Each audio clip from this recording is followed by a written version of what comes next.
This is Kate at the Library of Whispers. Today I'm going to do something a little different. I'm going to read an historic story on my iPad. Now, this one was published in 1858 and it's about the Bayeux Tapestry, an historical tale of the 11th century from the French of Madame Emma L.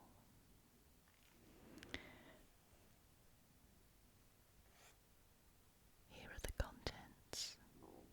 We have Chapter 1, A Hunting Party. Chapter 2, The Castle of Darnetal. Chapter 3, The Attack. Chapter 4, An Incident on the Road. Chapter 5, The Tapestry Gallery. Chapter 6, The Enlistment. Chapter 7, How Prince Harold came to be the subject of the tapestry. Chapter 8, The Court of Flanders. Chapter 9, The Reliquary. And Chapter 10, The Regent.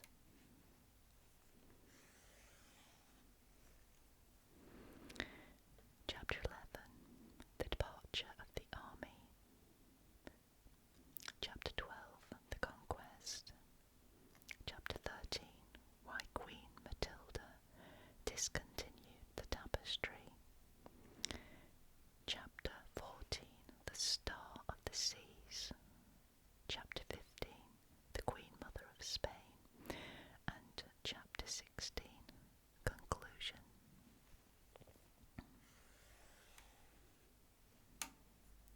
So let's begin with Chapter 1, A Hunting Party.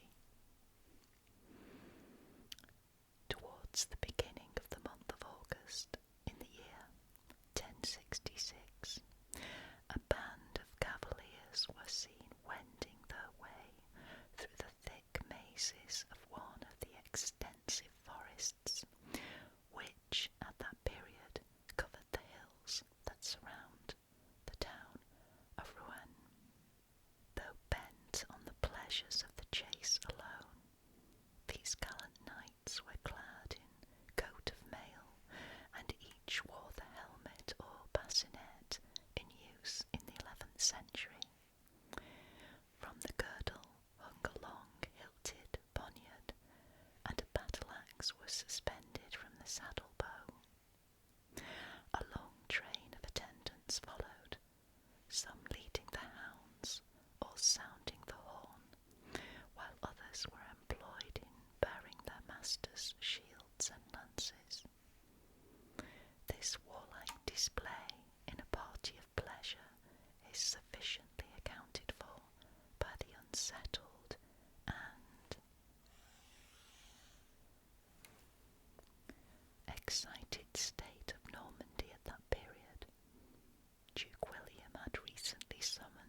was very young, had nothing striking about her, save the dazzling brilliancy of her complexion, and judging from her dress, she was most likely the daughter of a rich burgher.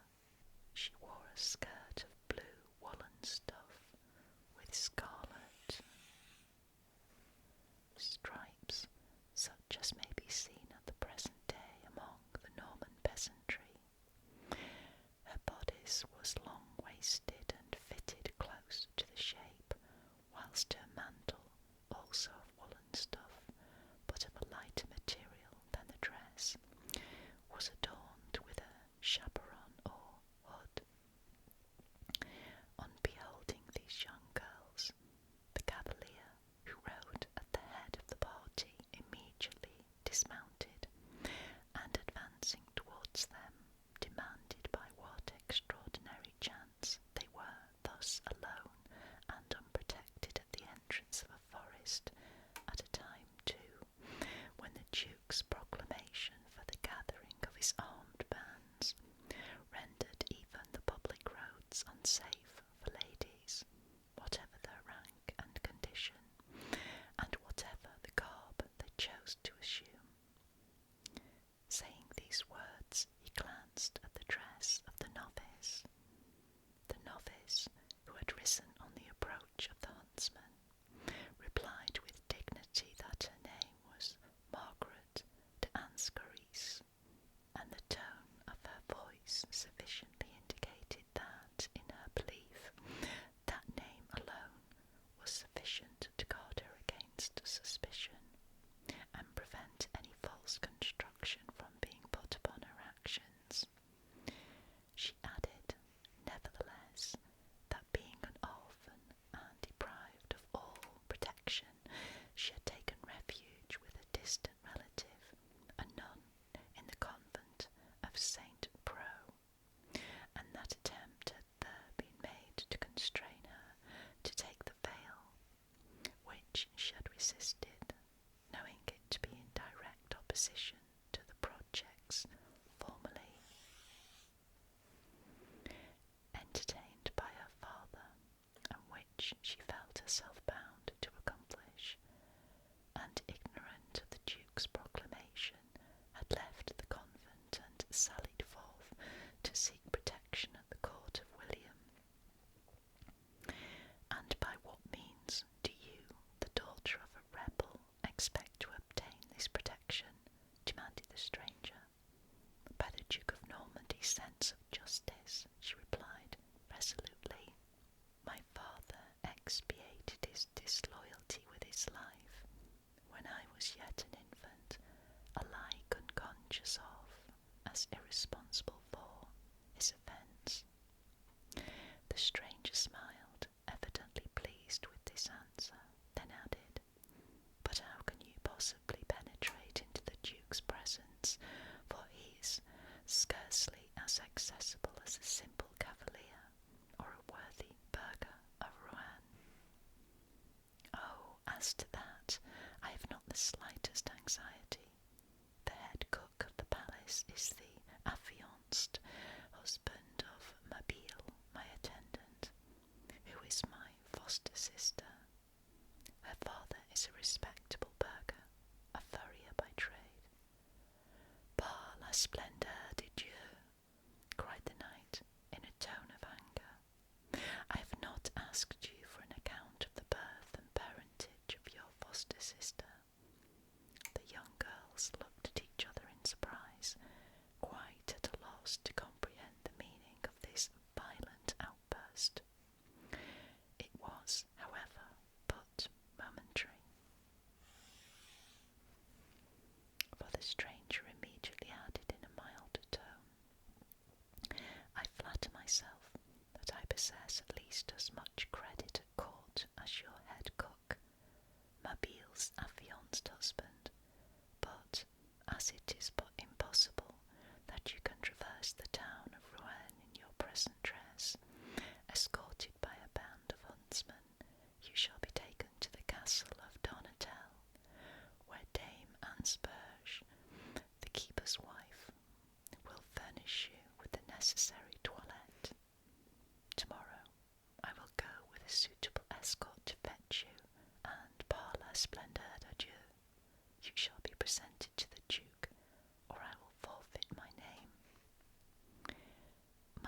this asylum offered me in all courtesy and honour.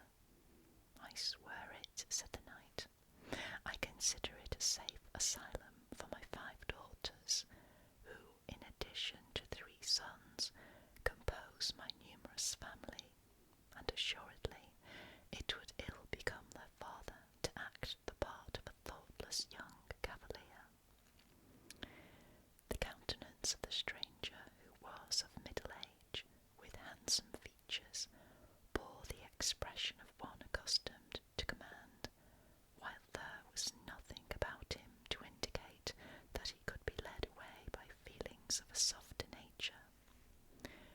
Roger de Beaumont, he cried, and one of the huntsmen immediately stepped forward at the call. My trusty friend, take care of these young maidens and conduct them to the castle of Donatal. He then took the knight aside, whispered a few words, to which the Sire de Beaumont replied by a smile, and having bowed to the stranger knight, turned to the fugitives and offered to conduct them to the castle. Donatal was not far distant. The Sire de Beaumont walked before them in profound silence. On leaving the forest, they entered a lovely valley, and at the sight of the verdant meadows, intersected by 1,000 bright and murmuring streams, Margaret felt the liveliest emotions of delight, for, as she had truly told the stranger, she had long been immured within a cloister whose gloomy walls had shut the beauties of nature completely from her sight. On looking round to take a view of the magnificent scenery through which they were then passing, she observed that a group of cavaliers had halted at the entrance of the forest. The brilliancy of their armour, the flashing of their helmets in the sunlight, and the varied hues of their party-coloured scarves added yet another charm to the bright panorama before her. When she became aware that the knights had stationed themselves at this post to watch over her and her companion in their transit through the valley, her thoughts naturally reverted to the stranger, whose aspect, notwithstanding the kindness which she had shown to her, inspired her with feelings of undefinable awe.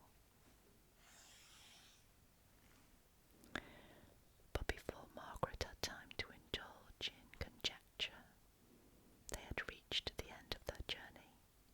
The castle was a small edifice, surrounded with battlemented walls and a deep moat.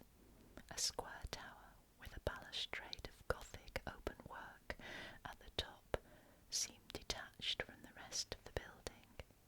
On looking up, Margaret could not repress an exclamation of delight and surprise at the beauty of its architecture.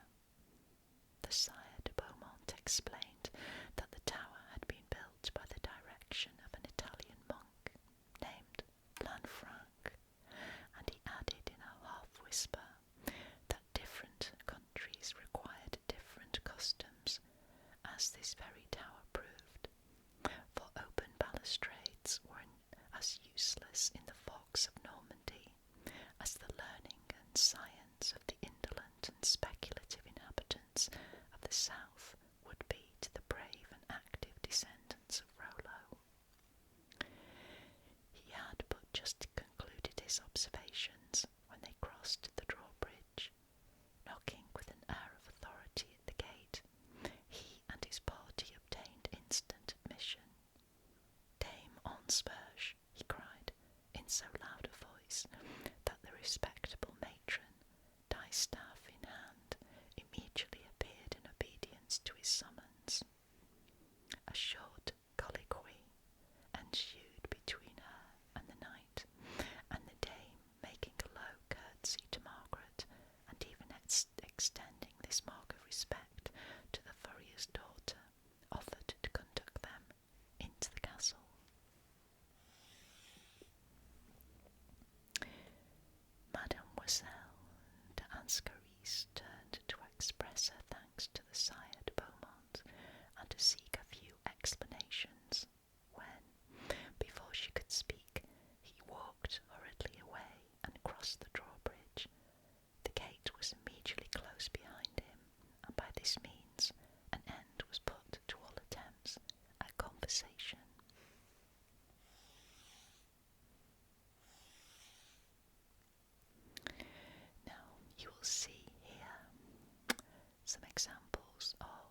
his possessions and banished him the country. The fugitive count found an asylum under the roof of Eustache, Count of Boulogne, where his son Henry, a child 6 or 7 years of age, was conveyed to him by a faithful domestic. Amongst the partisans of the Count d'Arcs, the Signor d'Anscaris had shown himself the most zealous, having one only daughter, the sole heiress of his domains and his name. The great desire of his heart was to form, through her, an alliance with the ducal house, and the pretender, delighted to secure the Count's services upon these terms, willingly consented to an engagement between his son and the young Margaret, then in her earliest childhood. The rebellious party was easily vanquished. The Count d'Anscaris perished sword in hand, and his widow, stripped of her fortune and abandoned by her friends, found an obscure but safe retreat in the humble dwelling of her daughter's faithful nurse. Intense grief and the recollections of past happiness, added to the privations she had to undergo, shortened the life of the Countess. She expired when Margaret was only 12 years of age, and on her deathbed she commended her daughter to the care of a distant relative, a nun in the convent of St. Pro. But her presentiment of evil caused her to exact a solemn pledge from the young girl that she would remain faithful to the sacred engagement which her parents, in her name, had contracted with the proscribed family of the Count d'Arcs. This brief account of preceding events is necessary to make the reader understand how it happened that so pious and modest a young lady as Margaret should be flying from her convent and wandering about the country accompanied by a single female attendant. We left Dame Ansperge conducting the 2 maidens committed to her care to the apartment known in the castle of Donatel as the Chambre d'Honneur, and which was allotted to guests of noble birth. It was a spacious chamber, wainscoted with oak to the height of 3 feet. Above this, the walls were stuccoed of a yellow colour, and the vaulted roof was supported by oak rafters. The chimney, which occupied nearly one entire side of the apartment, was ornamented with a shield on which was represented a sculptured lion. Opposite to the chimney, at the furthest end of the room, stood a beautiful chest or bahut.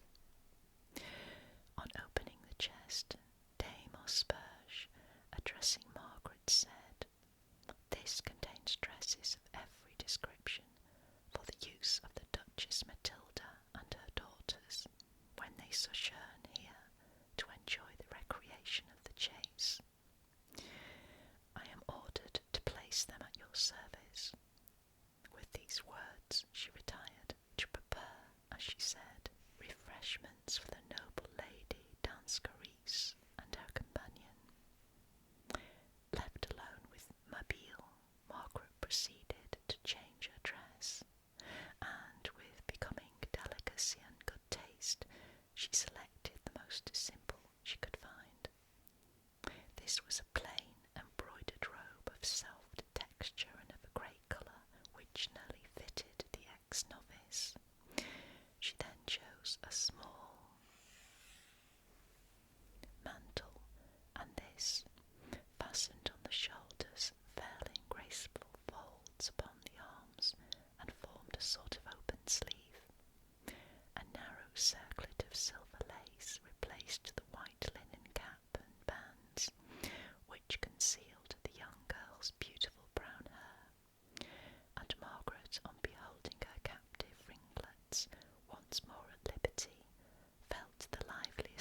expressions of joy. Oh, Mabille, how greatly I must have altered since the day when the dress of a novice was forced upon me. Let us hasten to conceal it at the bottom of this chest, and now give me my little casket. Happy am I in having rescued it from the hands of my venerable relative. It is to me most assuredly that you are indebted for this, said Mabille. Yes, to you alone, Mabille, for this and for my present safety. But come, I must put on a few of my mother's jewels. Tears started to her eyes. My mother, in the midst of poverty, privations, and sorrow, she still thought of her child, and was able to preserve this treasure for me. And, in truth, she did well, replied Mabille, putting a handsome gold chain around Margaret's neck. For, without these jewels, how could people know that you were a lady of noble birth? You could not make known your rank to every passer-by, as you did to the gallant cavaliers we met in the forest. But why not put on 3 or 4 rows of pearls besides the chain? No, Mabille, I should look like one of the images in the convent chapel of Notre Dame. Oh, if I were a lady, I would cover myself with jewels from head to foot, just like the Princess Judith, our Duke's niece. I saw her last Easter holidays, and she was one blaze of jewels and gold. But do what she will, she cannot make herself look pretty, and Wadard told me that she was as wicked as it is possible to be. She is not like her cousin Elgiva. This flow of words was interrupted by the appearance of Dame Ansperge, who entered bearing a tray on which were slices of meat placed on small wheaten cakes, which served for plates, and 2 horn cups ornamented with silver rims and circlets.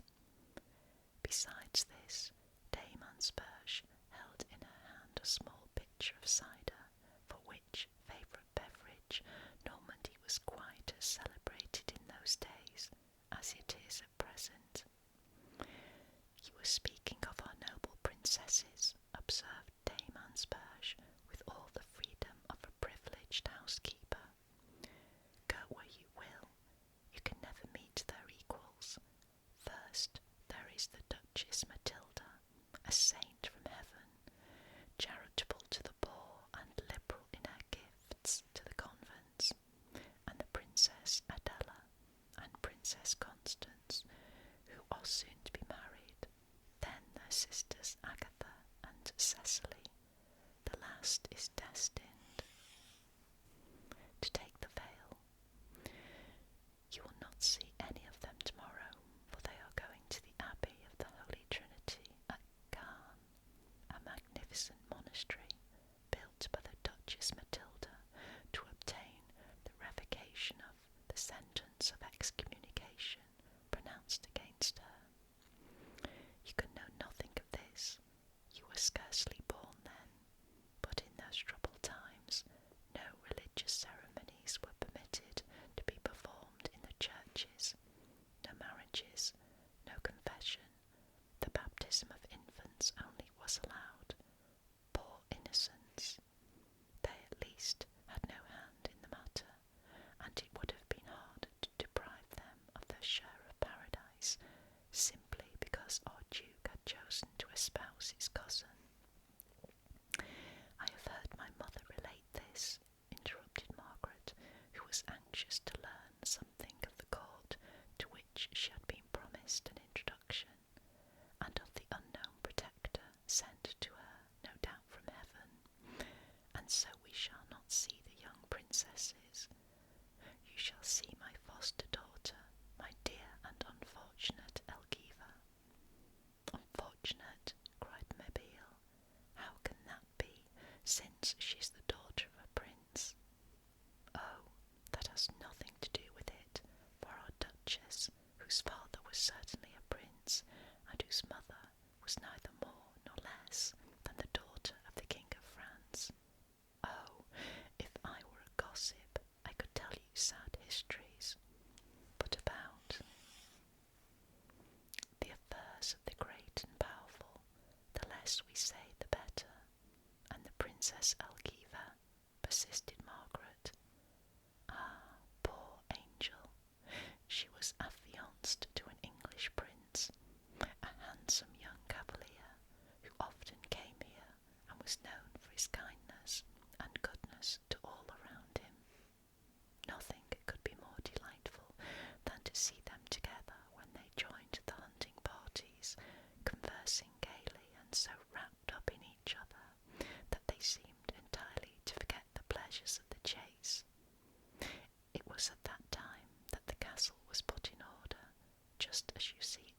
everything, even the most insignificant object, is exactly where it was when Prince Harold came to Donatello for the last time. It would be foreign to our purpose to relate the whole of Dame Anne Spurge's conversation with the fugitive maidens. Let it suffice to say that it was carried on to the satisfaction of both parties. Margaret possessed a large portion of that quality which is usually considered an attribute of the daughters of Eve, curiosity and a residence of some duration within the walls of a cloister had not tended to weaken it. On the other hand, the good dame's loquacity was such as to set all the stenographers in the world at defiance, and as not even their assistance could be procured on this occasion, the reader must be deprived of hearing much that was doubtless very interesting. Encouraged by Dame Anne Spurge's frankness, Margaret did not conceal from her the situation in which she was placed, but when she alluded to the subject of her mysterious protector, in the hope of obtaining some clue to his rank or station, the worthy dame became cold and reserved. She merely observed that he must be some nobleman, possessed of great influence, since the Sire de Beaumont, acting in concert with him, had thought proper to put the whole castle, and even the wardrobe of the princesses, at her disposal. She added that on the morrow, after the midday meal, an escort would be sent to conduct her to court. Chapter 3. The Attack. On the morrow, at the appointed hour, Margaret, accompanied by her foster sister, directed her steps towards the square tower of which mention has been made in a former chapter. They mounted on the platform which commanded a view of the surrounding valleys. The lofty spires and closely built houses of Rouen, the thick clusters of trees bordering the moat which surrounded the town, were visible in the distance, and on the verge of the horizon could be distinguished the blue ridges of Mont Saint Catherine, forming, as it were, a boundary to this charming landscape. Though apparently lost in the contemplation of the bright picture before her, Margaret was in reality less occupied in studying the beauties of nature than in watching the incidents on the road which led to the castle. A troop of armed horsemen were at that moment galloping up the avenue. They suddenly disappeared, concealed by the trees, and in a few minutes they were heard to knock loudly at the postern gate of the drawbridge. Their rough and threatening voices were raised high above the clang of arms, and Margaret and her companion could distinctly hear the supposed captain of the band declare that if the gate were not opened on the instant, he would find means to effect an entrance in spite of all opposition. Alarmed by a declaration which indicated hostile intentions, Margaret feared that her retreat had been discovered, and that the abbess of St. Preux had sent to enforce her return to the convent, and recollecting the promise made to her mother on her deathbed, she resolved to resist this oppression to the utmost. Margaret, however, was quite mistaken in her conjectures, for the good sisters from whose convent she had fled were contented to employ, in addition to their old lame gardener's researches in the neighbourhood, the prayers of the sisterhood as the only means of bringing back the lost sheep to the fold. Ignorant that she had so little to fear from the quarter that she most dreaded, the Lady Anne Scarise, in order to judge better of the danger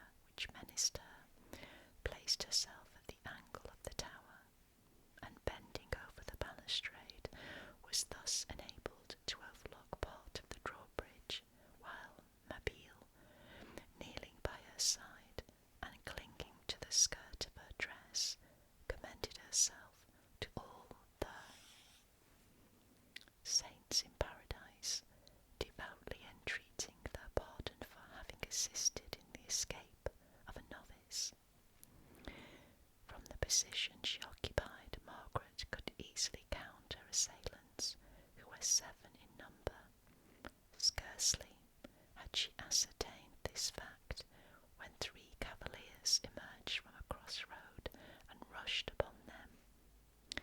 One of them, in loud and angry tones, cried out that he would not permit, par la splendeur de Dieu, that a castle belonging to the Duke of Normandy should be thus audaciously attacked. Margaret uttered an exclamation of joy when she saw the noble charger, the brilliant armour, the glittering helmet, and above all, the haughty and commanding air of the cavalier. She felt that she could not be mistaken. It was her unknown protector of the forest. Scarcely had she recognised him when the combat began. Alas, the knights had 7 adversaries to face, but if numbers were against them, they had the advantage of skill. 3 of the enemy were soon unhorsed and rolling in the dust, while the others fled or were made prisoners. Margaret, in breathless suspense, lost not one incident of the fight.